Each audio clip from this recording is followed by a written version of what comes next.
Enzymes, an introduction.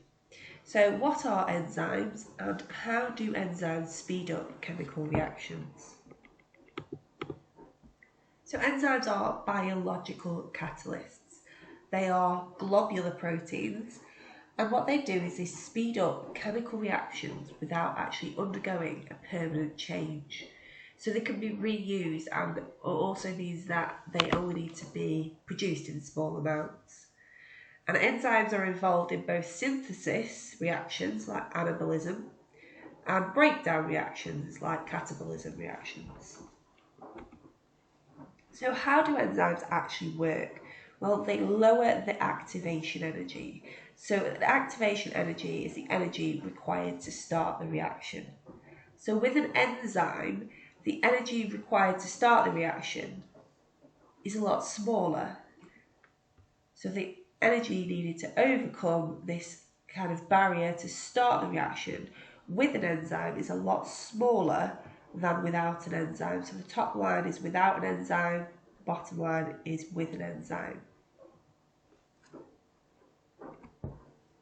So they lower the activation energy. It means that it's a bit like instead of having to go over a hill, the car could just go in a tunnel through. So you don't need as much energy to overcome that energy barrier with an enzyme.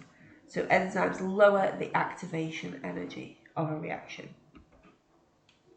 But how do enzymes actually do this?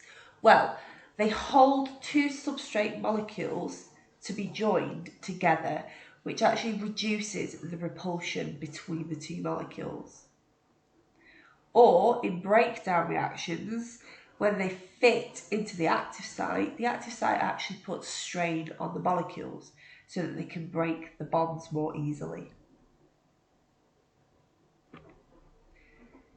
Enzymes are also specific.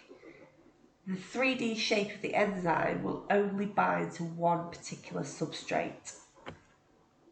So they have to have complementary shapes that are specific. So each enzyme's active site has a specific complementary substrate which will fit into it to form an enzyme substrate complex. Enzymes have an active site which is complementary to the specific substrate. So the active site is here in this enzyme.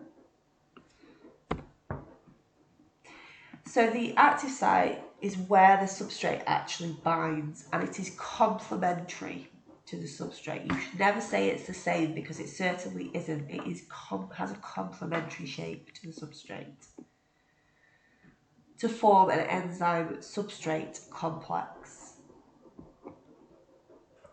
So a bit of information about how enzyme properties relate to their tertiary structure. So enzymes are specific, they only catalyse one reaction, i.e. only one substrate fits into the active site. And the active site shape is determined by the tertiary structure, which ultimately is determined by the primary structure. And different enzymes have different tertiary structures, and therefore they have different active sites. If the tertiary structure is altered, the shape of the active site changes. And this means that the substrate will no longer fit the active site.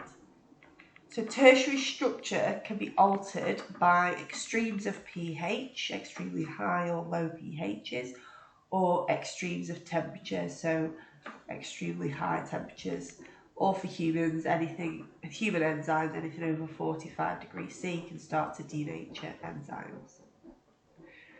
The primary structure is controlled by genes. So if there's a mutation in the gene, it could change the tertiary structure of the enzyme.